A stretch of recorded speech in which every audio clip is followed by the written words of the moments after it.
শুনছেন নাকি? নাম শুনছেন না সবাই? আচ্ছা, পাকিস্তানের মেয়েরা হচ্ছে লাবণ্যময় সুন্দর, আর অস্ট্রেলিয়ার মেয়েরা হচ্ছে সাদা সুন্দর। এবার আপনারা আমাকে উত্তর দিবেন। একজন মেয়ে সামনে পুরোটাই ধবধবে সাদা, আর একজন লাবণ্যময় সাদা, লাবণ্যময় সুন্দর। আপনি কি ধবধবে সাদা সুন্দরীকে বিয়ে করবেন না লাবণ্যময় সুন্দরীকে বিয়ে করবেন? আমার নবীর চেহারা সাদা রং নয়, আমার নবীর পুরো চেহারার গায়ের চামড়া ছিল লাবণ্যময় সুন্দর। সুবহানাল্লাহ। আসলে সত্য কথা বলতে, নারীর চেহারার দাম আছে, পুরুষের চেহারার দাম নাই। পুরুষের টাকা থাকলেই পুরুষের দাম আছে। কথাটা খুব গভীর, যারা বোঝার বুঝে গেছেন আপনারা। পুরুষ যতই সুন্দর হোক, টাকা নাই তার কোনো পরিচয় নাই, তাই না ভাই? পুরুষ কালো, দেখতে হাইটে ছোট, চেহারা আহামরি সুন্দর না, पैसा बहुत ज्यादा है। মেয়েরা বলবে যুবক মানুষ একটু সুন্দর কম হলে হবে, সমস্যা নেই, বিয়ে করা যাবে। আর একজন ছেলে দেখতে অনেক সুন্দর, very strong, very handsome boy, টাকা নাই, দেখবেন মেয়ের বাপ মেয়েকে বিয়ে দেওয়ার জন্য রাজি হবে না। যুবক ভাইরা ঠিক কিনা বলে? আমার নবী ছিলেন লাবণ্যময় সুন্দর। নবীর চেহারা এত সুন্দর ছিল, আয়েশা রাদিয়াল্লাহু তাআলা আনহা বলতেন, নবী যখন আমার ঘরে প্রবেশ করতেন মনে হতো চাঁদের একটা আলো আমার ঘরে প্রবেশ করেছে। সুবহানাল্লাহ। এবার আসেন নবীর চুলটা কেমন ছিল। নবীর চুলটা কেমন ছিল, আমার দুই হাত একটু খেয়াল করবেন। আমার দুই হাত দেখা যায়? কথা না বললে বুঝি কেমন করে দেখা যায়? আমি হাত দিয়ে হাদিসটা ব্যাখ্যা করব। নবীর চুল কখনো থাকতো কানের লতি বরাবর, কখনো কাঁধ বরাবর। কাঁধ বরাবর মানে কি? বাবরি চুল। এবার তো যুবকরা খুব খুশি, হুজুর লম্বা চুল রাখার দলিল পেয়ে গেছি। সোনামণি বুঝতে হবে, এটার মানে টিকটক কাটিং নয়, এটার নাম বাবরি কাটিং, এটা টিকটক কাটিং নয়। ঠিক কিনা বলেন? টিকটক কাটিং কেমন? বাবারা যারা এসেছেন দেখেন তো আমার কথা মেলে কিনা। এলাকায় দেখবেন কিছু ছেলে পেলে আছে, আব্বা যান একটু খেয়াল করবেন, দেখবেন যে চুল এই পাশেও নাই, দেখবেন এই পাশেও নাই, মাঝখানে দেখবেন লম্বা লম্বা সজারুর মতো খাড়া খাড়া চুল আছে না নাই? আর কি বলবো, দুঃখের কথা, এই মেয়েদের রুচি এত খারাপ হয়ে গেছে, দিনদার ছেলে পছন্দ হয় না, দাড়িওয়ালা পছন্দ হয় না, সব মেয়েদের আজকাল গাঞ্জাখোর বেশি পছন্দ হয়। আমি দেখেছি যুবকদেরকে টিকটক করতে করতে, গাঞ্জা খাইতে খাইতে জীবন শেষ, এরাই মেয়েরা পছন্দ করে। আর দাড়িওয়ালা যুবক, দিনদার যুবক, পাঁচ ওয়াক্ত নামাজি যুবক, তাকে দেখলে অনেক মেয়েরা নাক ছিটকায়। আমার কথাই স্পষ্ট, যেই মেয়ে তোমাকে নবীর সুন্নাহের দাড়ির জন্য বিয়ে করতে চায় না, সেই মেয়ে তোমার বাড়ির বউ হওয়ার কোনো যোগ্যতাই রাখে না। যেই মেয়ে তোমাকে নবীর সুন্নাহের দাড়ির জন্য বিয়ে করতে চায়, সেই তোমার বাড়ির বউ হওয়ার যোগ্যতা রাখে। ঠিক কিনা বলেন? এবার বলেন তো, আমার নবীর মুখে লম্বা লম্বা চাপ দাড়ি ছিল কি ছিল না? আমার নবীর মতো সুন্দর এই তল্লাটে দ্বিতীয় আর কেউ কি হতে পারে? চাঁদের চেয়ে সুন্দর তুমি, নবী আমার কামলিওয়ালা, দো জাহানের বাদশাহ তুমি, প্যারা নবী সাল্লে আলা, দো জাহানের বাদশাহ তুমি, প্যারা নবী সাল্লে আলা, চাঁদের চেয়ে সুন্দর তুমি, নবী আমার কামলিওয়ালা। সুবহানাল্লাহ পড়বেন না? শেষ কথা, নবীর পিঠের বাম দিকে কাঁধের উপরে কানা কাতিফাইহি খাতামুন নবুওয়াহ। এই হাদিসটা একটু মনোযোগ দিবেন। আপনারা যে এত মনোযোগ দিয়ে ওয়াজ শুনতেছেন, আমার মনে হচ্ছে নওগাঁর প্রত্যেকটা কোরআন প্রেমিক পাখিগুলো আমার সামনে চাতক পাখির মতো বসে তাফসীর শুনছে। কানা কাতিফাইহি খাতামুন নবুওয়াহ, নবীর পিঠের বাম দিকের কাঁধের উপর একটা মোহরুন নবুওয়াহ ছিল। ব্যাখ্যা দিচ্ছি, একটু ভালো করে বুঝবেন। হালকা উঁচা, হালকা উঁচা, দেখতে কেমন ছিল? কিছুটা লালচে লাল। আর এই মুহরুন নুবুর উপরে হালকা কয়েকটা চুল ছিল। একবার একজন সাহাবী এসে বলছে, রাসূলুল্লাহ ইয়া হাবিবাল্লাহ, আপনার বিরুদ্ধে আমার একটা অভিযোগ আছে। সাহাবা একরাম তো খেপে গেছে, আরে কত বড় সাহস, নবীর বিরুদ্ধে কমপ্লেইন করছে, কত বড় সাহসটা। ওমরে ফারুক উঠে গিয়েছে মারার জন্য, তোর খাইছি আজকে বেটা, তোর সাহস তো কম না। নবীজি বলছে, ওমর বাস বাস, ওকে বলতে দাও, দাঁড়ান, কি বলবেন বলেন। বলছে, ইয়া রাসূলুল্লাহ ইয়া হাবিবাল্লাহ, আপনার কাছে আমি একটা জিনিস পাই, আমার হক আছে। নবীজি বলছে, তোমার আবার কিসের হক? আমার, আমি তোমার টাকা পয়সা ধার নিই তোমাদের, তোমার হকটা কোথায়? বলছে, ইয়া রাসূলুল্লাহ ইয়া হাবিবাল্লাহ, যুদ্ধের ময়দানে যুদ্ধ করার সময় এক কাফের আপনাকে অ্যাটাক করতে এসেছিল। ওই কাফেরকে আপনি যখন আঘাত করতে যাবেন, সে আঘাতটা মিস্টেকলি আমার পিঠে লেগেছে, ওই আঘাতটা আমার গায়ে লেগেছে। আজকে ওই আঘাতটা আমি আপনাকে ফেরত দিতে চাই, আমি আপনাকে এই হকটা আদায় চাই আপনার থেকে। এই কথা শুনে ওমরে ফারুক তো আর সহ্য করতে পারে নাই। আরে তুমি নবীর গায়ে হাত তুলো, তোমার এত বড় সাহস, বেটা এদিকে আয়। নবীজি বলছে, ওমর চুপ থাকো, একদম চুপ, কোনো কথা নাই, এদিকে আসো। ওই সাহাবী আসছে, নবীজি বলছেন, তুমি তোমার কাজ করো। ওই সাহাবী ডাক দিয়ে বলছে, ইয়া রাসূলুল্লাহ ইয়া হাবিবাল্লাহ, এমন করে করলে আমার হক আদায় হবে না। যুদ্ধের ময়দানে যখন আমার গায়ে আঘাত লেগেছিল, আমার গায়ে কোনো কাপড় ছিল না, আমার দেহে কোনো জামা ছিল না, নিচে জামা ছিল, উপরে আমার দেহটা উলঙ্গ ছিল, আমি জামাবিহীন ছিলাম। অতএব আপনি যদি হকটা আদায় করতে চান, আপনাকে আপনার এই জামাটা খুলতে হবে। ওমরে ফারুকের চোখ তো লাল হয়ে গেছে। বেটা, প্রথমে বললি অভিযোগ, দ্বিতীয়বার বললি গায়ে হাত তুলবি, তৃতীয়বার বলছিস জামা খুলতে হবে, তোরে খাইছি আজকে। এক লাফ দিয়ে উঠে আসছে। নবীজি বলছে, ওমর বসো, বান্দার হিসাব বড় কঠিন। নামাজ পড়বেন না, আল্লাহ মাফ করতে পারে। যাকাত দিবেন না, আল্লাহ মাফ করতে পারে। হজ করবেন না, আল্লাহ মাফ করতে পারেন, এটা আল্লাহর হক। বাট বান্দার হক যে নষ্ট করবে, বান্দা মাফ না করলে আল্লাহ কখনো মাফ করবে না, ঠিক কিনা বলে? ওকে ওর কাজ করতে দাও। তো আমার দিকে একটু খেয়াল করবেন, বামের ভাইয়েরা একটু খেয়াল করবেন। নবীজি তার দেহের জুব্বাটা পেছন দিক থেকে হালকা উঠিয়েছেন, এই পর্যন্ত উঠেছে, এই পর্যন্ত, জাস্ট খুলবেন। যখন জামাটা এখান থেকে উঠিয়েছেন, বাম দিক থেকে মুহরুন নবুয়া জাস্ট আ লিটল বিট হালকা বের হয়েছে।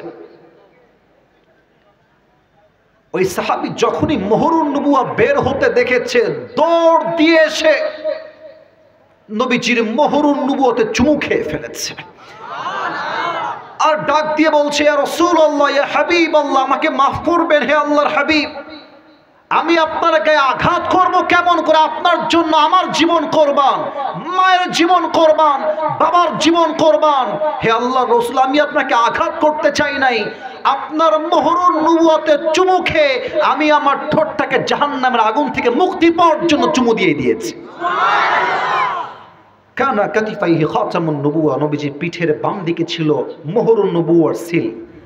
তাহলে নবীজির চেহারা, নবীজির চুল, নবীজির গায়ের রং, নবীজির হাইট, নবীজির কাঁধের মোহরের সিল, আমরা যা বুঝলাম, নবীর চেহারা কি কম সুন্দর না বেশি সুন্দর? আপনারা ইমানের কথা এত আসতে বলে কেন? কম সুন্দর না বেশি সুন্দর? He is out of any kind of comparison. কোন দিক থেকেই আমার নবীর সঙ্গে কারো কোনোভাবেই কোনো তুলনা হতেই পারে না। Beyondless, bottomless, boundless, he is totally out of any kind of comparison. আমার নবীর চেহারার মতো পুরো পৃথিবীর সমস্ত চেহারা এক করলেও আমার নবীর চেহারা সবচেয়ে বেশি সুন্দর হয়ে যাবে, ঠিক কিনা বলেন? এক নাম্বার নবীজির চেহারা কেমন, এক নাম্বার শেষ। দুই নাম্বার শুরু করতে চাই, তবে তার আগে একটা তাকবীর দিব সবাইকে নিয়ে। এটা কাশি দেন, মাশাআল্লাহ। এই সাদা গেঞ্জি সোনামণি নতুন, বসো না, বসো না, না না, তোমার তো বউ নাই, তুমি যাবা কই? বসো, না বসো বসো, একটু পরে যাও, একটু পরে যাও বাবা, বসো। তোর বউ নাই রে, তোর বউ থাকতে কি করবি রে বাবা? হ্যাঁ, চুপ করে একদম খবরদার, ওকে খেয়াল রেখো, ওয়াশরুম একটু পরে যাবা। পেবারে তাকবীর দেন, নারায়ে তাকবীর। নবীর চেহারা কেমন আমরা শেষ করলাম। 2, আমার নবীর সম্মান। জাস্ট একটা প্রশ্ন করব, এর মাঝে নবীর সম্মানটা বুঝাই দিব। আমি যদি প্রশ্ন করি নওগাঁর ভাইদেরকে যে প্রিয় ভাইরা বলেন তো আল্লাহর দেওয়া আপনার জীবনের সবচেয়ে বড় নিয়ামত কি? কেউ বলবে মা, কেউ বলবে আমার বাবা, কেউ বলবে আমার বউ, কেউ বলবে আমার চাকরি, কেউ বলবে আমার রূপ, কেউ বলবে আমার চেহারা, কেউ বলবে আমার টাকা, কেউ বলবে আমার বাড়ি, কেউ বলবে আমার গাড়ি। নিয়ামতের কোনো অভাব নাই। কিন্তু কখনো কি ভেবেছেন আমি একজন মুসলমান, আমার জীবনের সবচাইতে বড় নিয়ামত কি? কখনো কি ভেবেছেন? আল্লাহ তাআলা বলছেন আমাদের জীবনের সবচেয়ে বড় নিয়ামত কি? আল্লাহ রাব্বুল আলামিন বলছেন 4 নম্বর পারা, লাকাদ মান্নাল্লাহু আলাল মুমিনিনা ইয বা'আতা ফীহিম রাসূলা। আল্লাহ বলছেন বান্দা তোমার জীবনের সবচেয়ে বড় নিয়ামত তোমার মা নয়, তোমার জীবনের সবচেয়ে বড় নিয়ামত তোমার বাবা নয়, তোমার জীবনের সবচেয়ে বড় নিয়ামত তোমার চোখ নয়, তোমার জীবনের সবচেয়ে বড় নিয়ামত তোমার হাত নয়, বাড়ি নয়, গাড়ি নয়, টাকা নয়, অর্থ নয়, সম্পদ নয়। এবার বান্দা ডাক দিয়ে বলছে আল্লাহ আমার জীবনের সবচেয়ে বড় নিয়ামত তাহলে কি হবে? এবার আল্লাহ জবাব দিচ্ছেন লাকাদ মান্নাল্লাহু আলাল মুমিনিনা ইয বা'আতা ফীহিম রাসূলা। ও আমার বান্দা তোমার জীবনের সবচেয়ে বড় নিয়ামত হলো আমি তোমাকে শেষ নবীর উম্মত করে দুনিয়াতে পাঠিয়ে দিয়েছি। This is the biggest mercy in your life that I have sent you as a follower of last messenger Muhammad sallallahu alaihi wasallam. তোমার জীবনে সবচেয়ে বড় নিয়ামত তুমি শেষ নবীর উম্মত হয়ে এসেছো। আপনারা একজন নবীর নাম বলবেন, আমি ক্লু দিচ্ছি। আপনারা নাম বলবেন, আমি নাম বলবো না, ক্লু দিচ্ছি, দেখা যাক নামটা ধরতে পারেন কিনা। একজন নবী যিনি আল্লাহর সঙ্গে কোনো পর্দা ছাড়া, কোনো মিডিয়া ছাড়া, ভায়া ছাড়া সরাসরি কথা বলতেন, নবীর নাম কি? মাশাআল্লাহ, রাইট আনসার, মুসা আলাইহিস সালাতু ওয়াস সালাম। উনি কথা বলতেন তুর পাহাড়ে। বলেন সবাই কোন পাহাড়ে? একদিন মুসা আলাইহিস সালাম বলছে আল্লাহ আচ্ছা একটা কথা বলবো আল্লাহ তোমাকে, তুমি যদি আমাকে জানায় দাও আমার জন্য খুব ভালো হয়। আল্লাহ বলছে মুসা বলো কি কথা? বলছে আল্লাহ আমি একটা জিনিস জানতে চাই তোমার থেকে, তুমি বললে আমি জানবো। আল্লাহ বলছে বলো কি জানতে চাও? মুসা আলাইহিস সালাম বলছে আল্লাহ এই যে আমি তোমার সঙ্গে কথা বলি সব সময়, সামনে কোনো দেওয়াল নাই, পর্দা নাই, ভায়া নাই, মিডিয়া নাই, কোনো ব্যক্তি নাই, আমি চাইলে তোমার সঙ্গে কথা বলছি আল্লাহ, এমন সুযোগ কি আর কেউ পাবে? আল্লাহ বলছে মুসা তোমার এই প্রশ্ন? জি আল্লাহ, উত্তরটা কি হবে আপনি বললে আমি জানবো। আল্লাহ বলছে মুসা তুমি একটা কথা ভুল বলেছ, তুমি চাইলে আমার সঙ্গে কথা বলতে পারো না, আমি চাইলে তুমি কথা বলো, 1 নাম্বার। 2 নাম্বার কথা, তোমার পরে শেষ নবী একজন আসবে, তার নাম হবে মুহাম্মাদুর রাসূলুল্লাহ সাল্লাল্লাহু আলাইহি ওয়াসাল্লাম। আমি আল্লাহ চাইলে তুই মুসা কথা বলতে পারো, আমি আল্লাহ না চাইলে নো।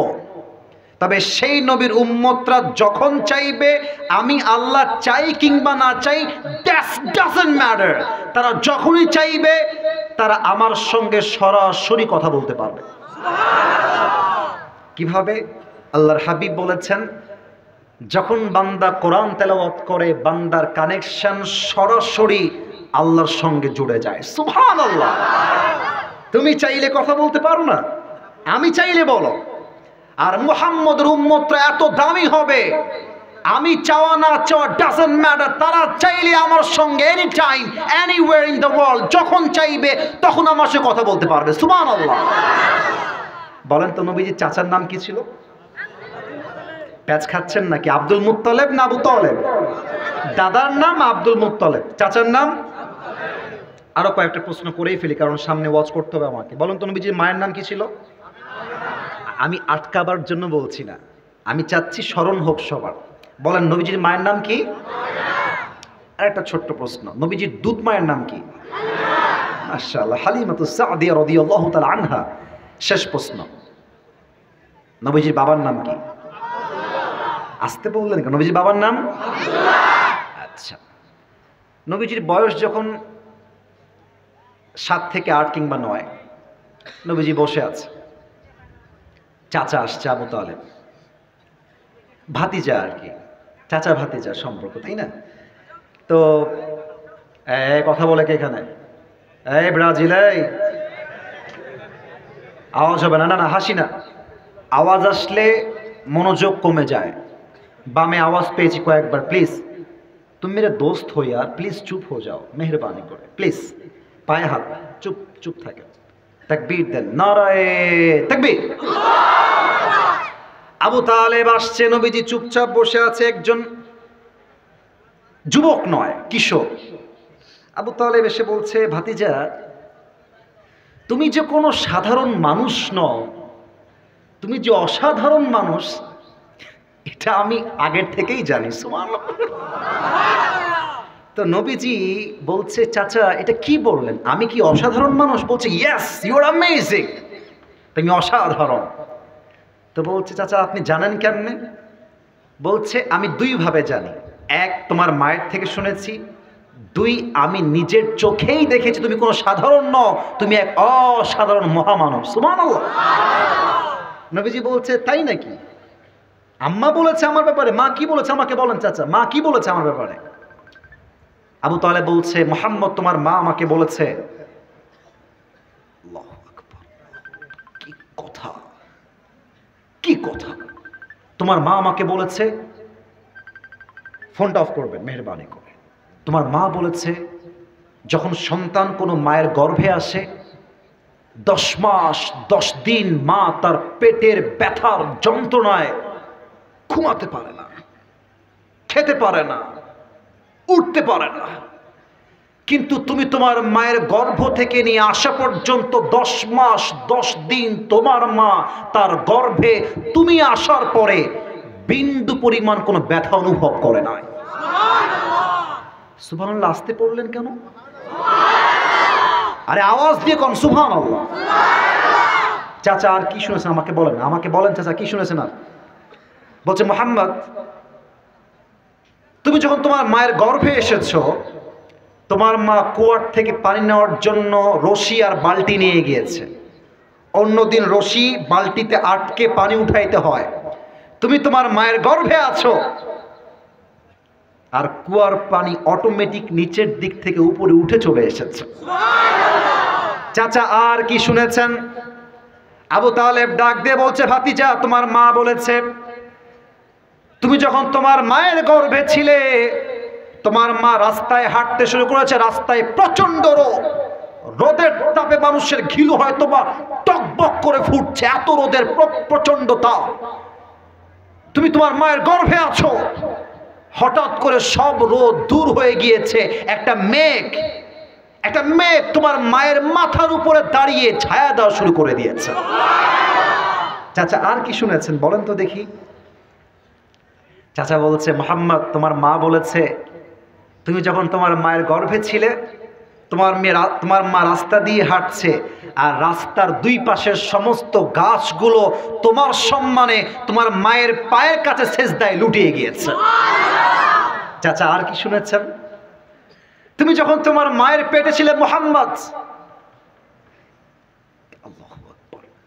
তুমি যখন তোমার মায়ের গর্ভ থেকে ডেলিভারি হবা, ডেলিভারির সময় অনেক মা পেটের ব্যথার যন্ত্রণায় মারা যায়, বাট যখন তোমার ডেলিভারি হয় তোমার মা সবাইকে বলেছে, মুহাম্মদের ডেলিভারি হওয়ার সময় আমার চুল পরিমাণ কোনো কষ্ট অনুভব হয় নাই। সুবহানাল্লাহ।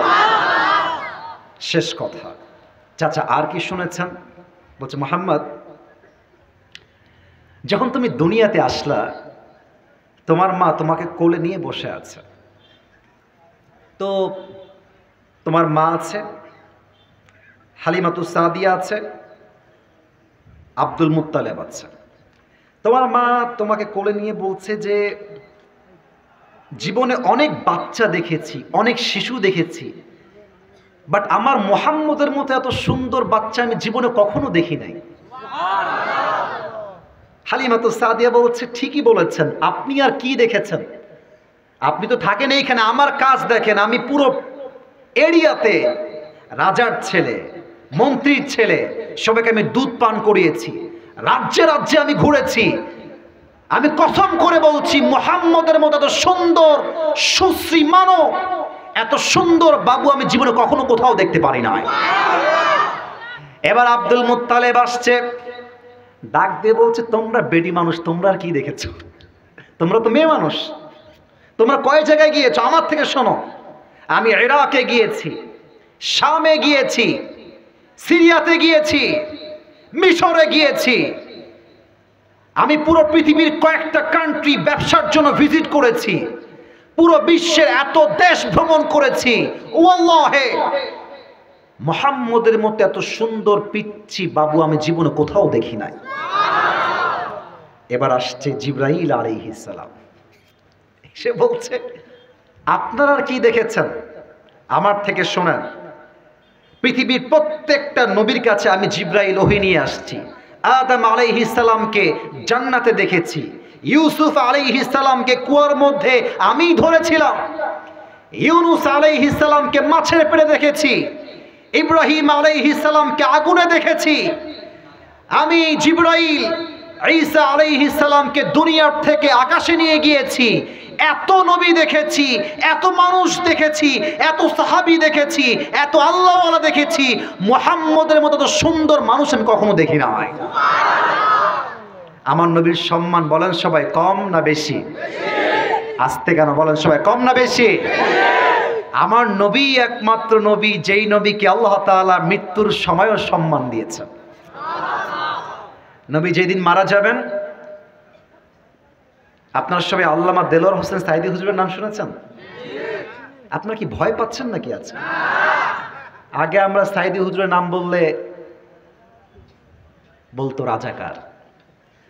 এখানে দল বুঝি না, মত, কোনো কথা নাই। যদি কেউ আমাকে রাজাকার বলে গালি দেয়, সাইদি হুজুরের নাম বলার জন্য পিঠের চামড়া নওগাঁ মাস একটাও বাকি রাখবেন আজকের মাহফিলে। ওই দিন শেষ। আজহারী সাহেব বলেছিলেন যে রাজাকার রাজাকার খেলার দিন শেষ, এই সব বাঙালি এখন আর খায় না, আর গনেও না। আর একটা কথা আপনারা রাগ করবেন না বলেই ফেলি, সামনে আমার মিডিয়ার ভাইরাও এসেছেন, আমরা কিন্তু 5 আগস্টের পূর্বে স্বাধীনভাবে কথা বলতে পারি নাই, সত্যি বলছি। আমি রাজনীতি করার জন্য মাহফিলে আসি নাই। ফার্স্ট অফ অল আমি ডিক্লেয়ার দিলাম, আমি কোন রাজনৈতিক ব্যক্তি নই। তবে কিছু কথা না বললে বেঈমান হয়ে যাব আমরা, হক আদায় হবে না। সত্য কথা কি জানেন? 5 আগস্টের পূর্বে মাহফিলে গেলে লিস্ট দেওয়া হতো, হুজুর খবরদার যাবেন না ওই বিষয়ে, কোনো দরকার নাই, আপনি জাস্ট মাটির নিচের ওয়াজ করবেন, মাটির উপরে গেলেই আপনার খবর আছে। আমার এখনো মনে আছে, আচ্ছা বলে ফেলবো, রাগ করবেন না তো? আবার না, রাগ করবেন মনে হয়, থাকতে। একজন পুলিশ ভাইকে আমি ধন্যবাদ জানাই, ভাই দাড়ি রাখেন, তাবলীগ করেন, মাশাআল্লাহ, ভেরি জেন্টলম্যান, খুবই সুন্দর চেহারা, বিয়ে করেছে, 2টা বাবুও আছে, পুলিশ, প্রফেশনালি একজন পুলিশ। আমাকে কয়েকদিন যাবৎ কল দিচ্ছে যে আপনার সঙ্গে একটু কথা আছে, আপনি একটু দেখা করেন। আমি তো ভয়ে আছি, কিরে কি বলে আর কি করে আল্লাহ মাবুদই ভালো জানে, but I was feeling like যে ঠিক আছে, লোকটা মনে হয় আমার ওয়েল উইশার হবে, যাই কথা বলে আসি। গেলাম, আমাকে বসালো। তখন আজহারী সাহেব দেশে নেই, আর আলহামদুলিল্লাহ তখন আমাদের মাহফিলে অনেক লোক আসতো, ইউটিউবে মানুষ দেখতো, ফেসবুকে অনেক মিলিয়ন মিলিয়ন মানুষ দেখতো। এটা আমি সব না, জাস্ট বোঝাবার স্বার্থে বলছি। অর্থাৎ আজহারী হুজুর যাওয়ার পরে মানুষ আমাদেরকে একটু বেশি ভালোবাসতো, কারণ আজহারী সাহেব দেশে ছিলেন না, এই জন্য। এটাকে আমি ভুল বললাম না, সত্যি বললাম ভাই? মানে একটা মানুষ নাই, তার মতো কেউ কথা বলে, তাকে কেউ অনুসরণ করতে ভালোবাসবে না ভাই? সেই হিসেবে ভালোবাসতো মানুষ আমাকে। তিনি আমাকে বললেন, আপনি খুব সাবধান হয়ে যান, কারণ আপনার ওয়াজ গোয়েন্দার লোক অলওয়েজ শুরু থেকে নিয়ে শেষ পর্যন্ত শোনে যে আপনি কোথায় কখন কি বলেন। এই যে আমার কোরআন আমার সামনে আছে, এভাবেই বললেন যে আপনার প্রত্যেকটা ওয়াজের শব্দকে কাউন্ট করা হয়। একটা দলের নাম বললেন তিনি, দলটা আমি উল্লেখ করবো না, যে আপনি সেই দলটা করেন কিনা এটাকে অবজার্ভ করা হয়। তো আমি বললাম যে ভাই তারপরের আপডেট কি বলেন। উনি বললেন যে আপনার মাটির নিচের ওয়াজ ছাড়া কোনো গতি নাই, সাবধানে ওয়াজ করলেন। এবং উনি বললেন যে আপনি জাস্ট এ থেকে বিতে যাবেন, গ্রেফতার হয়ে যাবেন। তো এই কথা আমি আমার বাবাকেও আজ অব্দি বলি নাই, আজকেই প্রথম বললাম। কারণ দেশটা এখন স্বাধীন হয়েছে, এখন যদি আমরা ভয় পাই তবে আমরা বীর পুরুষের বাচ্চা নয়, কাপুরুষের বাচ্চা হয়ে মরবো, ঠিক কিনা বলে? তো আমি তখন নিয়ত করলাম যে কথা আমি বলেই ছাড়বো, বাট স্ট্র্যাটেজি চেঞ্জ করতে হবে, মানে গ্যাপে গ্যাপে মারতে হবে। অর্থাৎ সব কথা স্পষ্ট না বললেও ইঙ্গিতে বলা যায় যুবক ভাইরা, ঠিক কিনা বলো? তো সেই সময়টা চেঞ্জ হলো 5 আগস্টের পরে। এখন আমাদের কথা একটা, কোনো দল পতন ঘটেছে মানেই সেই দলকে আমরা গালি দিব তা নয়। আমাদের কথা একটা, তওবা যে করবে সে আমার ভাই হয়ে যাবে, এবং আমরা সবাই মিলে আগামীতে ইসলামের রাজ কায়েম করব, কোরআনের রাজ বাংলাদেশে কায়েম করব, ঠিক কিনা বলেন? তা আমি যে হাদিসটা আমাদের সবাইকে বলছিলাম, নবীজির যেদিন ইন্তেকাল হবে এই বিষয়টা নিয়ে আমি সাইদি হুজুরের একটা ওয়াজ শুনছিলাম, যে ওয়াজটা আমি যে কতবার কান্না করেছি ওয়াজটা শুনতে গিয়ে আমার নিজেরও মনে পড়ে না, এত কান্না আসে ওয়াজটা শুনলে। নবীর যেদিন ইন্তেকাল হবে নবীর গায়ে প্রচন্ড পরিমাণে জ্বর, জ্বরের যন্ত্রণা, নবীর চোখ লাল হয়ে গিয়ে চেহারাও লাল হয়ে গিয়েছে। জ্বরে নবীজি একবার ডান কাত হচ্ছে, একবার বাম কাত হচ্ছে। জ্বরের যন্ত্রণা, নবীজি বিছানা থেকে উঠতেই পারছেন না। ইতিমধ্যেই এশারের নামাজের সময় হয়ে গিয়েছে, নবীজি আসছেন না। সাহাবা একরাম অপেক্ষায়, নবীজি আসবেন, নবীজি ইমাম হবেন, আমরা হব মুসল্লি। সময় গড়িয়ে যায় 8টা থেকে 9টা, 9 থেকে 10টা, কিন্তু নবীজি আসেন না। সাহাবা একরাম বুঝে গিয়েছে নবী হয়তো বার আসবেন না। আবু বকর রাদিয়াল্লাহু তাআলা আনহু ইমাম হয়ে দাঁড়িয়ে গিয়েছেন, আল্লাহু আকবার সানা পড়েছেন, কেরাত পড়েছেন। কেরাতের মধুর সুর নবীজির ঘর পর্যন্ত পৌঁছে গিয়েছে। নবীজি বলছেন, আয়েশা নামাজ কে পড়াচ্ছে? ইমামকে? আয়েশা বলছেন, আজকে আমার বাবা আবু বকর ইমাম হয়ে দাঁড়িয়ে গিয়েছে। সুবহানাল্লাহ পড়বেন না? তো একটু আমাকে দেখবেন, না হয় হাদিসের মর্মার্থ বুঝবেন না। নবীজি বালিশে শুয়ে আছেন ডান কাত হয়ে। বাম কাত না ডান কাত? কথা না বললে বুঝি কেমনে, বাম কাত না ডান কাত? নবীজি বললেন, আয়েশা আমার কাছে আসো। আয়েশা আসলেন। নবীজি বললেন, আমার মাথাটাকে একটু উঁচু করে উঠাও। নবীজি মাথাটাকে হালকা উঁচু করলেন। আয়েশা বললেন, জানালা খুলে দাও। আয়েশা রাদিয়াল্লাহু তাআলা আনহা জানালা খুলে দিলেন। নবীজি তাকিয়ে আছেন, জামাতের দিকে নামাজ হচ্ছে, আবু বকর হচ্ছে ইমাম, সাহাবা একরাম সব মুসল্লি হয়ে নামাজ পড়ছে। আর আয়েশা দেখছে নবীজির 2 চোখ দিয়ে টলটল টলটল করে পানি পড়ছে, অশ্রু ঝরছে। আয়েশা ডাক দিয়ে বলছে, রাসূলুল্লাহ, ইয়া হাবিবাল্লাহ, আপনার চোখের কোঠায় পানি কেন? আপনি কাঁদছেন কেন? নবীজি ডাক দিয়ে বলছেন, আয়েশা, এটা আমার কষ্টের পানি নয়, এটা আমার শান্তির পানি, সুখের পানি। আমার চোখের সামনে আজকে যে জামাতটা আমি দেখতে পাচ্ছি আদায় হচ্ছে, এই জামাতটাকে কায়েম করবার জন্য উহুদের ময়দানে আমার রক্ত ঝরেছে, আমার দন্দান মুবারক শহীদ হয়েছে, হাজার হাজার সাহাবী জীবনের তাজা রক্ত দিয়ে শহীদ হয়েছে, এর বিনিময়ে আল্লাহর জমিনে আল্লাহর জামাতটা কায়েম হয়েছে, ঠিক কিনা বলে? নবীজি কথা বলে আবার শুয়ে পড়লেন। ফজরের নামাজের সময় যখন হয়ে গেল, জামাতের সঙ্গে নামাজ পড়লেন। বাসায় চলে আসছেন নামাজ পড়ে, একটু শুয়ে আছেন, একটু ঘুম ঘুম ভাব, অসুস্থ, জ্বর, মাথা ব্যথা, চোখ লাল। হাদিসে আসছে হাতের এই অংশগুলো জ্বরের তাপে লাল হয়ে গেছে, কিছুটা ফুলা ফুলা হয়ে গেছে, জ্বরের তাপের যন্ত্রণায়। ইতিমধ্যেই জিবরাইল আসছে, এসেই বলছে আসসালামু আলাইকা ইয়া রাহমাতাল লিল আলামিন। নবী হে আপনাকে সালাম, আল্লাহ আরশে আজিম থেকে আপনাকে সালাম পাঠিয়েছে। সুবহানাল্লাহ পড়বেন না? নবী আপনি কেমন আছেন? ইয়া রাসূলুল্লাহ আপনি কেমন আছেন? ইসরে আমাদের মতো লোক হইলে কি বলতো, আরে বইল না, আর জীবনটা তামা তামা হয়ে গেল। আল্লাহ মনে হয় মানুষ পায় না দুনিয়াতে, সব কষ্ট আমার উপর আল্লাহ দিচ্ছে। আমার ছেলে ভালো না, বউ ভালো না, মা ভালো না, টাকা নাই, বাড়ি নাই, গাড়ি নাই, অভিযোগের কোনো শেষ নাই। এত জ্বর গায়ে। নবীজি বলছেন জিবরাইল আলহামদুলিল্লাহ আলা কুল্লি হাল, আল্লাহ আমারে যেমনে রেখেছে আমি তেমনেই খুশি। সুবহানাল্লাহ। নবীজিকে বলছে ইয়া রাসূলুল্লাহ আজকে আমি একা আসি নাই, মেহমান নিয়ে আসছি, একজন বাহিরে দাঁড়িয়ে আছে, আপনি পারমিশন দিলে he will enter in this house, আপনি বললে আসবে, আদারওয়াইজ সে আসবে না। আমি কি নিয়ে আসবো? কে কে? নিয়ে আসো, নিয়ে আসো।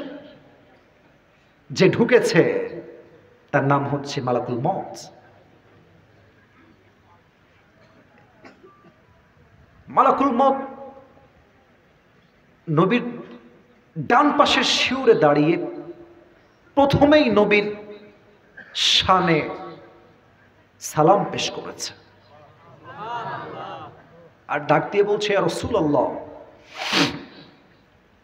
আদম থেকে নিয়ে শুরু করে ঈসা আলাইহিস সালাম পর্যন্ত যত নবী, যত আল্লাহর ওলি, আপনার যত সাহাবী, সবার জান আমি মালাকুল মউত কবজ করেছি, but you are the first man, আপনি প্রথম মানুষ যার কাছে এসে আমি সালাম পেশ করেছি। ইয়া রাসূলুল্লাহ, ইয়া হাবিবাল্লাহ, আপনি প্রথম মানুষ যাকে আমি সালাম দিয়েছি।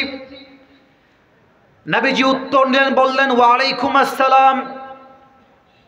নবীজি ডাক দিয়ে বলছে মালাকুল মউত কি জন্য আসছো, কি তোমার কাজ আমাকে বলো। মালাকুল মউত ডাক দিয়ে বলছে ইয়া রাসূলুল্লাহ, ইয়া হাবিবাল্লাহ, আমি তো নিজের ইচ্ছা আসিনি, আমাকে পাঠাইছে একজন, বলেন সবাই তিনি কে? নবীজি আমি আপনাকে নেওয়ার জন্য এসেছি, কিন্তু নবী একটা কথা বলবো, আল্লাহ আমাকে বলেছেন এই মালাকুল মউত খবরদার, এটা আমার হাবিব, বেয়াদবি যেন না হয়। আমার হাবিবকে বলবা আপনি কি যেতে চান নাকি থাকতে চান? যদি যেতে চান নিয়ে যাব, যদি থাকতে চান রেখে যাব। তার মানে মৃত্যুটাও নবীজিকে পারমিশন চাচ্ছে যে আমি আপনার কাছে আসব নাকি আসব না। আপনি বললে আসব, না বললে গো ব্যাক, ফিরে যাব। তো এখানে তো অনেক যুবকরা বসে আছো, দেখবা যে ঈদ চলতেছে, তোমাদের এখানে দেখলাম একটা মোড় আছে, ওই আসার সময় দেখলাম 5 জন যুবক বসে আছে। একজন নাম হচ্ছে মুরসালিন, আর একজন নাম হচ্ছে ইয়াসিন, আরো 3 জন বন্ধু আছে। একজন যুবক বলছে এবার চল আমরা ঈদে কক্সবাজারে ঘুরে আসি। তো এখানে কয়েকটা দল হয়ে যাবে, এক দল বলবে যাব, আর এক দল বলবে যাব না। তো মুরসালিনের বেস্ট ফ্রেন্ড হচ্ছে ইয়াসিন। যখনই বলেছে কক্সবাজার যাব, তখন মুরসালিন তাকাবি ইয়াসিন, দেখি রে তুই যাবি? যখনই মুরসালিন বলবে যে ইয়াসিন চল ঘুরে আসি এবার, তখন দেখবেন যে ইয়াসিন বলবে হ্যাঁ হ্যাঁ আমিও যাব, কারণ আমার বন্ধু যাবে। ঠিক কিনা বলেন? তো মালাকুল মউত বলছে নবী আপনাকে নেওয়ার জন্য এসেছি।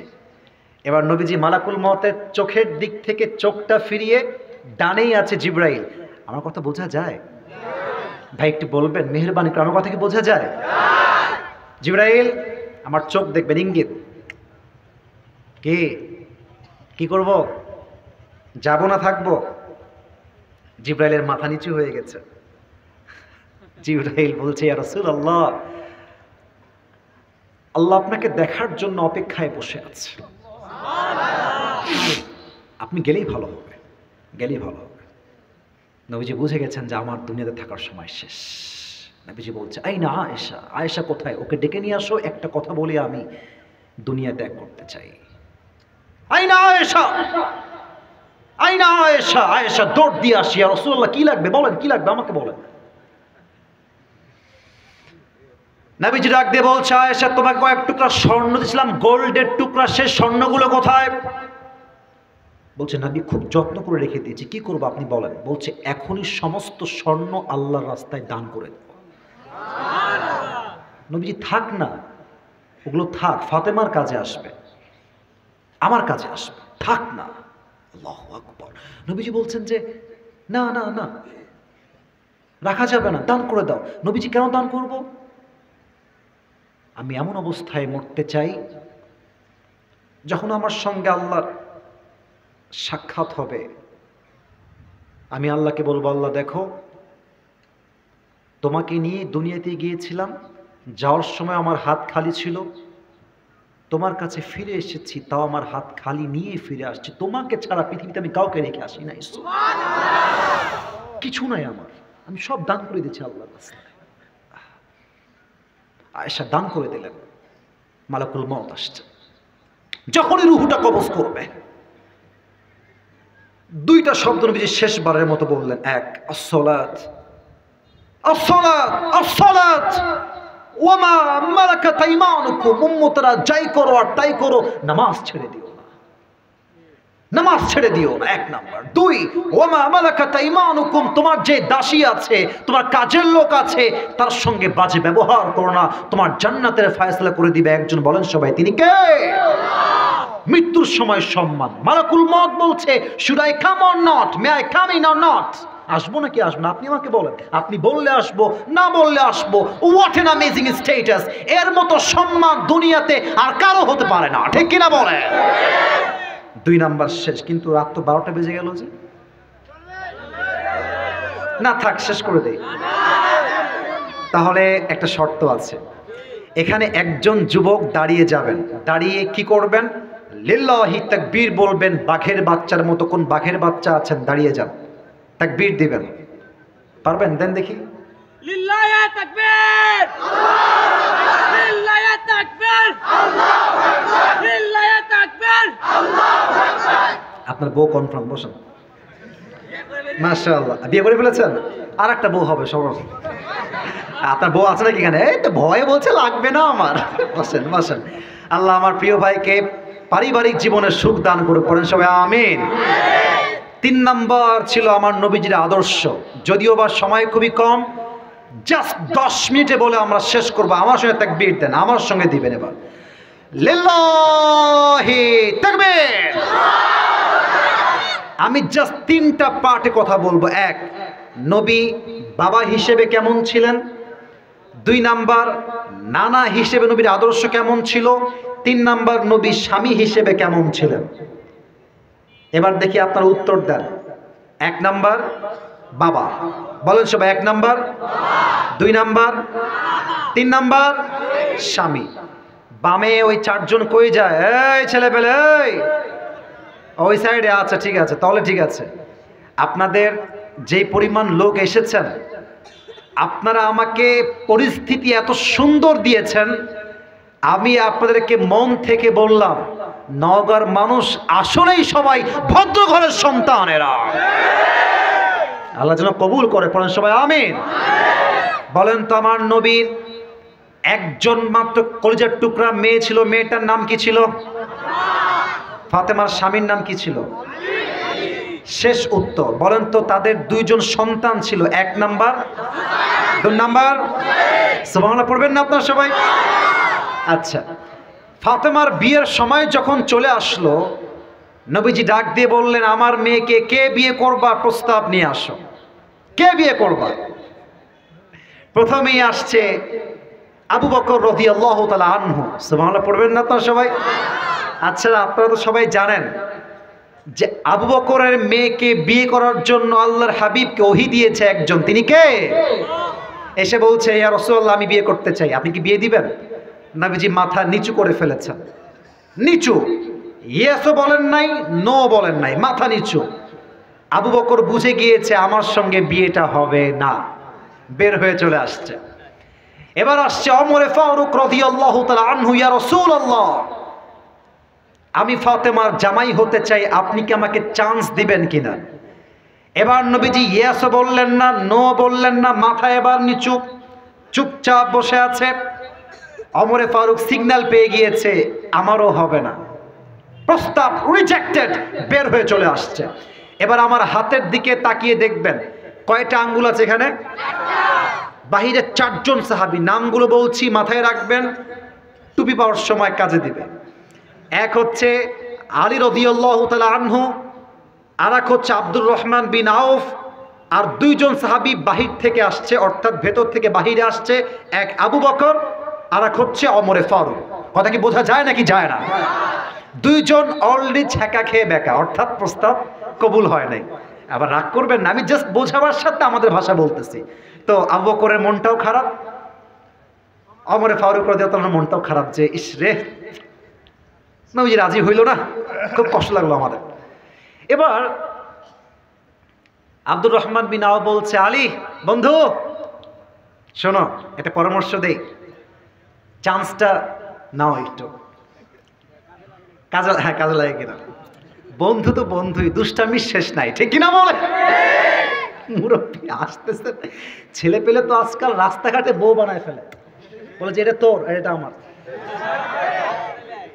স্কুলে ছেলেরা ভাগ করে যে ওই মেয়েটা আমার, হ্যাঁ তাকাবি না কেউ ওর দিকে। আজকালকার তো 5 এর 6 এর মেয়েরা কোনো প্রেম করে বেড়ায়। সমাজ গেছে কোথায়? বিয়ের খবর নাই, প্রেম করে জীবন যৌবন শেষ করে ফেলে, ঠিক কিনা বলে? তো আব্দুর রহমান বিন আউফকে বলছে, বন্ধু তোমার মাথা কি খারাপ? দৌড়ো মিয়া, আমার না আছে বাড়ি, না আছে গাড়ি, না আছে জব, না আছে ব্যবসা, নো, আমাকে দিয়ে হবে না বন্ধু, মাফ চাই।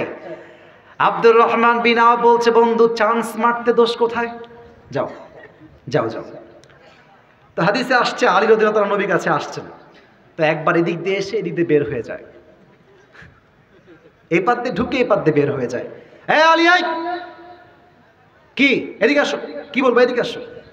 আসলে আলী আসার আগেই আল্লাহ ওহী পাঠিয়েছেন, ইয়া রাসূলুল্লাহ আলী এখন ফাতেমার বিয়ের প্রস্তাব আপনার কাছে নিয়ে আসবে। সুবহানাল্লাহ। বসো, এখানে বসো, কি বলবা বলো। কিছু নেই, এমনি এমনি কিছু না কিছু। আরে বলো, লজ্জা কিসের, বলো। বলছে, নবী হে আমি আপনার মেয়ে ফাতেমাকে বিয়ে করতে চাই। নবীজি আগের বার ইয়েস বলেন নাই, নো বলেন নাই, এবার নবীজি জাস্ট একটা শব্দ বলেছেন। নবীজি বলছেন, আলী ইনশাআল্লাহ। তো আলী আবার ইনশাআল্লাহর অর্থ বোঝে নাই, বাইরে বের হয়ে আসছে। হ্যাঁ বন্ধু কি ব্যাপার, কি খবর? বলছে, বন্ধু আমিও রিজেক্ট হয়ে গেছি বন্ধু, আমার দ্বারা হবে না, প্লিজ যাও, মাফ চাই, হবে না আমার দ্বারা। আর নবী কি কিছুই বলে নাই, একটা শব্দ বলে নাই। তা আলী বলছে যে হ্যাঁ বলেছে, খালি ইনশাআল্লাহ, আর কিছু বলে নাই। আব্দুর রহমান বিন আওফ বলছে, বন্ধু তো মাথার তার ছিঁড়ে আছে। আরে বেটা, নবীর ইনশাআল্লাহ মানে বিয়ে অর্ধেক ডান হয়ে গিয়েছে। সুবহানাল্লাহ। এবার নবীজি আদর্শ বুঝবেন, বাবা হিসেবে আদর্শ কাকে বলে। নবীজি এবার ফাতেমার কাছে আসছে, আইনা ফাতেমা, ফাতেমা কোথায় মা, দৌড় দাও আমার কাছে। ফাতেমা আসছে, আব্বাজান কি হয়েছে, কি ব্যাপার? মেয়ের সঙ্গে বাপের কথা। মায়েরা যারা এসেছেন একটু কান খাড়া করবেন, যারা বাবা এসেছেন কান খাড়া করবেন। মেয়েকে বাবা বিয়ে দিবে, মেয়েকে ডেকেছে। ফাতেমা, মা বসো। মা আমি তোমার জন্য একজন পাত্র দেখেছি তোমার বিয়ের জন্য। ফাতেমা বলছে লজ্জায়। মাসমুহ, পাত্রের নাম কি? নবীজি বলছে ইসমুহু আলী, তার নাম হচ্ছে Ali. Do you agree with this proposal? মা তুমি কি একমত নাকি দ্বিমত? তো ফাতেমা আবার ইয়েস নো কিছুই বলে নাই, জাস্ট একটা মুচকি হাসি দিয়েছে। মেয়েরা যদি বিয়ের ক্ষেত্রে মুচকি হাসি দিয়ে দেয়, বুঝতে হবে দাল মে কুছ কালা তো জরুর হ্যায় ইহাঁ পে, ঠিক না? মুচকি হাসি মানেই রাজি। সুবহানাল্লাহ পড়বেন না আপনারা সবাই? এবার দেখেন আদর্শ কাকে বলে। এবার দেখেন ফাতেমার সঙ্গে আলীর বিয়ে হবে, এটা রসুলের সিদ্ধান্ত নয়, এটা আল্লাহর পক্ষ থেকে আগেই সিদ্ধান্ত ফাইনাল হয়ে গিয়েছে। তবুও নবীজি ফাতেমার কাছে এসে বলছে, ফাতেমা তুমি রাজি আছো কিনা? আর আজকালকার বাপ মেয়েকে বিয়ে দেয় গাঞ্জাখোরের সঙ্গে, মেয়ের কাছে পারমিশন নেওয়ার প্রয়োজন মনে করে না যুবক ভাইরা, ঠিক কিনা বল?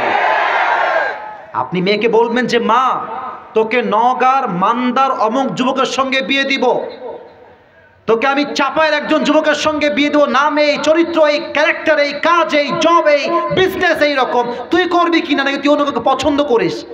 আপনি আপনার মেয়ের পছন্দের বাহিরে বিয়ে দিবেন, আপনার মেয়ের পুরো পরিবারের জীবনে মেয়ে কোনো সুখ খুঁজে পাবে না। আগে মেয়েকে বলবেন যে মা তুমি রাজি আছো কিনা। মেয়ে যদি বলে আমি রাজি আছি, আপনি বিয়ে দিবেন, আদারওয়াইজ ইসলাম আপনাকে জোর করে বিয়ে দেওয়ার কোনো ক্ষমতা হস্তক্ষেপ করে নাই, ঠিক কিনা বলেন? বাবা হিসেবে আদর্শ মেয়ের থেকে পারমিশন নেবেন। 2-3 ভেরি শর্টকাট বলে শেষ করছি। নবী নানা হিসেবে কেমন ছিলেন বলেন তো? নবীজির 2 নাতির নাম কি কি ছিল? পারফেক্ট। আরেকবার, হাসান এবং হুসাইন। আচ্ছা আপনারা একটা কথা দেখেন তো, মাঝে মাঝে কি আমরা বাচ্চাদেরকে ঘোড়া হয়ে পিঠে উঠাই না? আমি মনে বুঝতে পারি নাই, মানে ঘোড়া হই আমরা। আমার একটা ছোট্ট বোন আছে, আপনারা চিনেন নাকি? নাম হচ্ছে বুশরা। হ্যাঁ বুশরা। আমি নিজেও তাকে ঘোড়ায় চড়িয়ে ঘুরিয়েছি। তো 3 দিন আগে কি গেল আমাদের? ঈদ। বলেন সবাই কি গেল? আচ্ছা ঈদ মোবারক দেওয়া যায়, 3-4 দিন গেছে তো সবাইকে বললাম ঈদ মোবারক। বলেন সবাই ঈদ মোবারক। ঈদের দিন আসলে নবীজি বলতো ফাতেমাকে, এই ফাতেমা আইনাল লুকা, আমার 2টা দুষ্ট বাবু কোথায়, নিয়ে আসো। নবীজি একটু থামেন, আমি দিচ্ছি, একটু থামেন। ফাতেমা যেতেন, হাসান হোসেনকে গোসল করাতেন, জুব্বা পরাতেন, সুরমা দিতেন, চুলটা সিধি করতেন, তারপরে আসতো। তো হাসান আর হোসেন খুব দৌড় দিয়ে আসতো যে নানার কাছে গিয়ে আগে সালাম দিব। হাসান হোসেন সালাম দেওয়ার আগেই নানা আগে সালাম দিয়ে ফেলতেন। সুবহানাল্লাহ পড়বেন না আপনারা সবাই? এক সালাম দিতেন। 2 নাম্বার, এই দেখেন এইভাবে আসো, 2 জন দৌড় দিয়ে এসে নবীর বুকে আসতো, নবী জড়ায় ধরতেন। 3 নাম্বার, নবীজি বলতেন সাইডে যাও। আরে নবীজি নিজে করতেন, আরে আমি না, আল্লাহ রাসূল। 2টা হাত এমনে দিতেন সামনে, ঘোড়া হতেন আর বলতেন যে হাসান হোসেন কি খবর, ঘোড়া কি পছন্দ হয়েছে? ঘোড়া পছন্দ হয়েছে? বলছে না না, হ্যাঁ হয়েছে, উঠবা নাকি? উঠে পড়ো। সুবহানাল্লাহ পড়বেন না? একবার 2 জন উঠে গিয়েছে নবীজির কাঁধে, নবীজি এরকম ঘুরতেছে, এই ঘোড়া হয়ে এই পাশে ঘুরতেছে। হঠাৎ করে এক সাহাবী আসছে, তার নাম হচ্ছে জাবের রাদিয়াল্লাহু তাআলা আনহু। এসে দেখছে নবীজি ঘোড়া হয়ে আছেন, নবীর পিঠে হাসান আর হুসাইন বসে আছে। এসেই বলছে আল্লাহু আকবার, আল্লাহু আকবার। হাসান আর হুসাইন তো জানে না তারা কার পিঠে উঠেছে, তাদের কপাল কত ভালো। নবীজি বলছে চুপ করো, কার কপাল ভালো? তুমি চুপ করো, আমার কপাল ভালো। তাকায় দেখো, আমার পিঠে জান্নাতের সমস্ত যুবকদের সর্দার হাসান আর হুসাইন উঠে বসে আছে। সুবহানাল্লাহ, আল্লাহু আকবার। ঈদের দিন আসলে নবীজি হাসানকে ডান কাঁধে, বুঝেন না এটা আপনারা, ডান কাঁধে উঠাইতেন, হুসাইনকে বাম কাঁধে দিয়ে নিয়ে হেলতে দুলতে হাঁটতেন এমনে। গ্রাম থেকে একজন লোক আসছে, এসে দেখছে আল্লাহর রাসূল 2 নাতিকে কাঁধে উঠায় হাঁটতেছে। আল্লাহু আকবার, ইয়া রাসূলুল্লাহ, আপনি কি হাসান হোসেনকে এত ভালোবাসেন? নবীজি বলতেন আরে আমি একা না, আমার হাসান হোসেনকে স্বয়ং আল্লাহই ভালোবাসে। শেষ একটা হাদিস বলবো।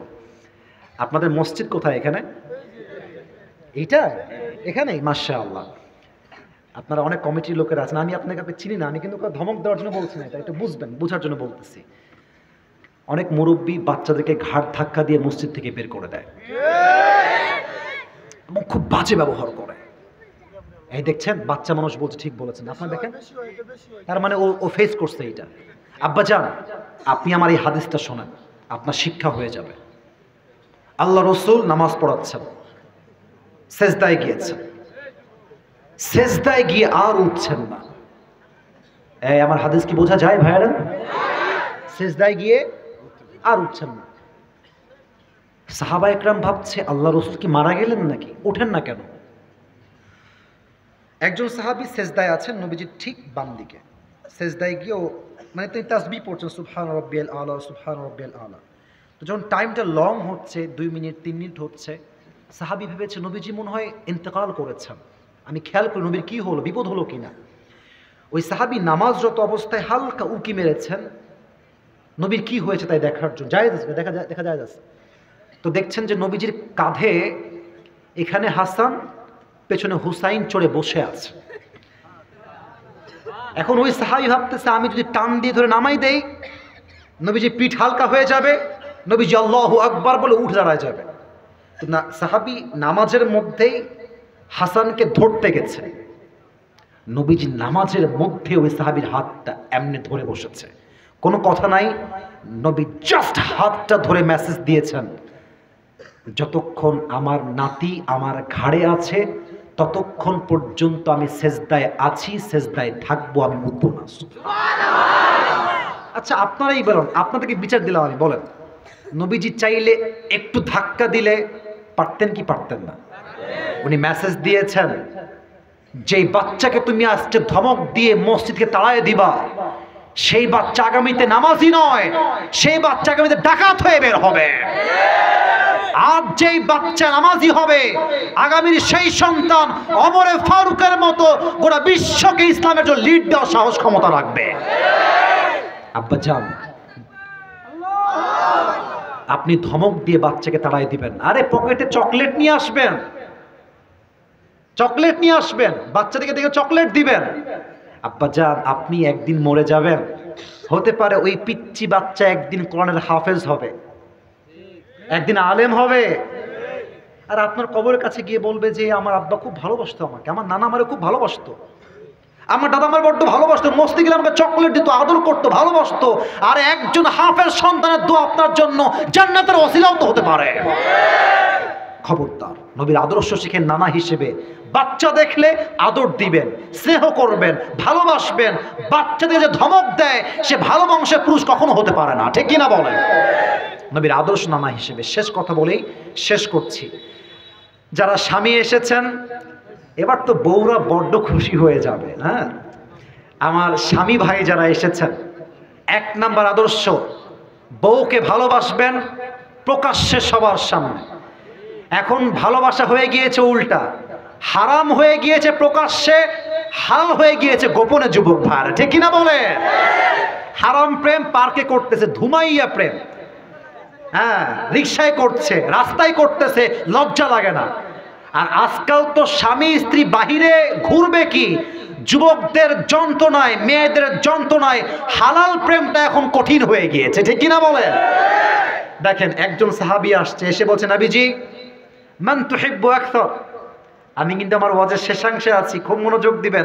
ইয়া রাসূলুল্লাহ আপনি সবচেয়ে বেশি কাকে ভালোবাসেন? নবীজি বলছে আমি আমার বউ আয়েশাকে সবচেয়ে বেশি ভালোবাসি। সুবহানাল্লাহ বলেন। এই কথা শুনে সাহাবায়ে কেরামরা লজ্জায় মাথা একদম নিচু হয়ে গেছে যে রাসূল বললো কি, কেমনে বললো? ওই সাহাবী প্রশ্ন চেঞ্জ করে ফেললো, নবী হে সাহাবীদের মাঝে আপনি সবচেয়ে বেশি কাকে বেশি ভালোবাসেন? সুবহানাল্লাহ পড়বেন না আপনারা সবাই? 2 নাম্বার, নবীজি বাসায় আসলেই আয়েশার সঙ্গে রান্না করতেন, পেঁয়াজ কাটতেন, মরিচ কাটতেন, আটা ছেনতেন, আয়েশার প্রত্যেকটা কাজ নবীজি নিজেই সাহায্য করে এগিয়ে দিতেন। সুবহানাল্লাহ পড়বেন না?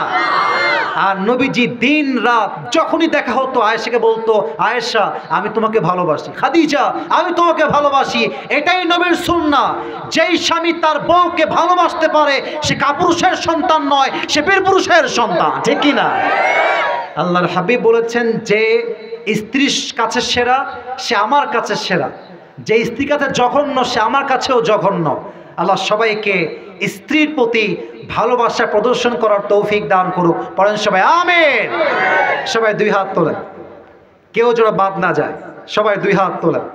আমি যা ওয়াদা করাবো জাস্ট ওয়াদাগুলো আমার সঙ্গে বলবেন, হাত উপরে রাখবেন, সবাই হাত উপরে, একটু কাশি দেন, মাশাআল্লাহ বলেন সবাই হুজুর, আর একটু জোরে হুজুর। আমরা সবাই মিলে ওয়াদা করছি আজ থেকে নবীর আদর্শের বাহিরে একটা কাজ কখনো করব না। হুজুর, আর একটু জোরে হুজুর। আমরা দিল থেকে ওয়াদা করলাম, একটু জোরে ওয়াদা করলাম। আর হ্যাঁ, এই ওয়াদাটা এখান দিয়ে বললে হবে না, মন থেকে বলেন। আজ থেকে হাতকে নামাইছে, এই ছোকরা পোকরা, এই মেরে হাত ভেঙে দিব রে। হ্যাঁ, কলিজার ভাইয়েরা হাত রাখেন, বলেন সবাই হুজুর আজ থেকে 5 ওয়াক্ত নামাজ জামাতের সঙ্গে আদায় করব। বলেন সবাই জবান খুলে ইনশাআল্লাহ। লাস্ট ওয়াদা, বলেন সবাই হুজুর দোয়া না করে আমরা কেউ উঠে এবার 2 হাত আমি যেমনে দেখাই তেমনে করবেন, যাব না। I would like to see again, আবার দেখতে চাই, যাব না। বলেন সবাই হাত তুলে আওয়াজ করে ইনশাআল্লাহ। হাত নামান। নবীজির কয়টা বিষয়ে কথা বলেছি? আর भी जोर से কয়টা? নবীর চেহারা, নবীর সম্মান, নবীর আদর্শ। আই রিপিট এগেন, আবারও বলছি, 1 নাম্বার নবীর চেহারা, 1 নাম্বার, 2 নাম্বার নবীর সম্মান, 2 নাম্বার, 3 নাম্বার নবীর আদর্শ, 3 নাম্বার। এই টুপিটা যে পেতে চাও, সারাংশ কথা বলছি, সারাংশ, পুরো ওয়াজ না। সারাংশ বললে তোমার সহজ হবে, বলতে সহজ, শুনতে সহজ। সারাংশের কথা হচ্ছে, আমার নবীর গায়ের চেহারার রং ছিল লাবণ্যময়, আমার নবীর হাইট ছিল মিডিয়াম, আমার নবীর চুল ছিল বাবরি, আমার নবীর হাতের তালু ছিল রেশমের চাইতে বেশি মোলায়ম, আমার নবীর পিঠের বাম দিকে ছিল মোহরুন নবুয়তের সিল, যা দেখতে সবসময় নূরের চমক দিত। সুবহানাল্লাহ পড়বেন না? তা আমি যখন বলবো বলো নবীর হাইট কি ছিল, আপনি বলবেন মিডিয়াম। বলবো নবীর চেহারা কেমন, বলবেন লাবণ্যময় চেহারা। বলবো নবীর চুল কেমন, বলবেন কাঁধ বরাবর অথবা কানের লতি বরাবর। প্রশ্ন করব, উত্তর দিবেন, পুরস্কার নিয়ে বাসায় যাবেন। রাজি আছেন তো ইনশাআল্লাহ? 2 নাম্বার নবীর সম্মানের ক্ষেত্রে অনেকগুলো হাদিস বলেছি, এখন জাস্ট প্রেসাইজলি বলছি, শর্টকাটে ছোট্ট করে। নবীর সম্মান কেমন আমরা জেনেছি। নবীর মৃত্যুর সময় মালাকুল মউত এসেই রূহ কবজ করে ফেলেছিল। ইয়েস নাকি নো? এসে কি বলেছিল? সালাম। 2 নাম্বার নিয়ে গেছে না অনুমতি চেয়েছে? হ্যাঁ, অনুমতি চাওয়ার দ্বারা কি বুঝিয়েছেন? আপনার সম্মান সাধারণ সম্মান নয়। আরে যেই সম্মান আল্লাহ আপনাকে দিয়েছে, ওয়ারাফা'না লাকা যিকরাক, Oh my prophet, I have dignified your status high, very high and higher speak. আপনার সম্মানকে আমি আল্লাহ তাআলা আকাশ বাতাস ছাপিয়ে, সাত আকাশ কাঁপিয়ে আপনার মর্যাদা আমি আল্লাহ তাআলা আরশ পর্যন্ত পৌঁছে দিয়েছি। সুবহানাল্লাহ। তাহলে শেষ মুহূর্তে অনুমতি চেয়েছেন। আচ্ছা, অনুমতি চাওয়ার পর নবীজি কি করলেন? জিবরাইল, যাবো নাকি যাব না? জিবরাইল বলেন, ইয়া রাসূলুল্লাহ, আল্লাহ আপনাকে দেখার জন্য অপেক্ষায় বসে আছে। সুবহানাল্লাহ পড়বেন না? তাহলে এই হাদিস দ্বারা আমরা বুঝলাম নবীর সম্মান দুনিয়া এবং আখিরাতে কম না বেশি? 3 নাম্বার ছিল নবীজির আদর্শ। বাবা হিসেবে আদর্শ জাস্ট একটা বলেছিলাম, মেয়েকে যেখানে মনে চায় গাঞ্জাখোরের সঙ্গে বিয়ে দিয়ে দিবেন, পারমিশন নেবেন না। ইয়েস নাকি no? You should take the permission of your daughter first. আগে বলবেন মা তুমি রাজি আছো কিনা, মা বলবে ইয়েস, আপনি বলবেন ইয়েস, আপনার মেয়ে বলবেন নো, আপনিও বলবেন নো। ঠিক কিনা বলেন? মেয়ের অনুমতি ছাড়া বিয়ে দিবেন না। রাজি আছেন তো ইনশাআল্লাহ? আচ্ছা, নানা হিসেবে আদর্শ জাস্ট একটা বলবো, ওইটা আপনি বলবেন, পারফেক্ট এনাফ। নানা হিসেবে একটাই কথা মুরব্বীদের জন্য, বাচ্চারা মসজিদে আসবে তাড়িয়ে দিবেন না, ধমক দিবেন না, বরং এত ভালোবাসবেন যে বাচ্চা প্রত্যেক দিন জোহর নয়, আসর নয়, জুমা নয়, বাচ্চা ঘুম থেকে উঠে ফজরের নামাজটাও পড়তে মসজিদে চলে আসবে। এরকম ভালোবাসতে পারবেন তো নবীর মতো ইনশাআল্লাহ? আচ্ছা, সর্বশেষ স্বামী হিসেবে কি আদর্শ? স্বামী হিসেবে আদর্শ হচ্ছে বউকে দেখলেই খ্যাট খ্যাট খ্যাট খ্যাট খ্যাট করবেন নাকি? না, বউকে দেখলে বলবেন আই লাভ ইউ। হাসেন কেন? বলেন সবাই আই লাভ ইউ। আরে আমাকে না, বউরে বইলেন। আপনি যত, আরে বউ নাই, বউ হবে রে বেটা। আগামীতে হলে বলবা, আপনি যতবার আই লাভ ইউ বলবেন আপনার বউয়ের মনে আপনার জন্য ভালোবাসা ঢুকাই দিবে একজন। বলেন সবাই তিনি কে? আচ্ছা, এই তিনটা সাবজেক্টে প্রশ্ন করলে উত্তর দিতে পারবে কে? হাত তোলো। দাঁড়িয়ে যাও, দাঁড়ায় যান, যারা পারবেন দাঁড়ায় যান। 1 2 3 4। আয় রে সর্বনাশ, এটা বহুত জ্যাদা হয়ে গিয়া মেরে দোস্ত। আচ্ছা, অনেকজন দাঁড়িয়েছেন, বাট এ সবচেয়ে লাভ দিয়ে আগে দাঁড়াচ্ছে। আসো, তুমি আসো। তো জুব্বা পরে আছে মাসলা, হুজুর মনে হচ্ছে। লাভ দাও, উঠে চলে আসো। হাত ধরো, হাত ধরো, চলে আসো। হ্যাঁ,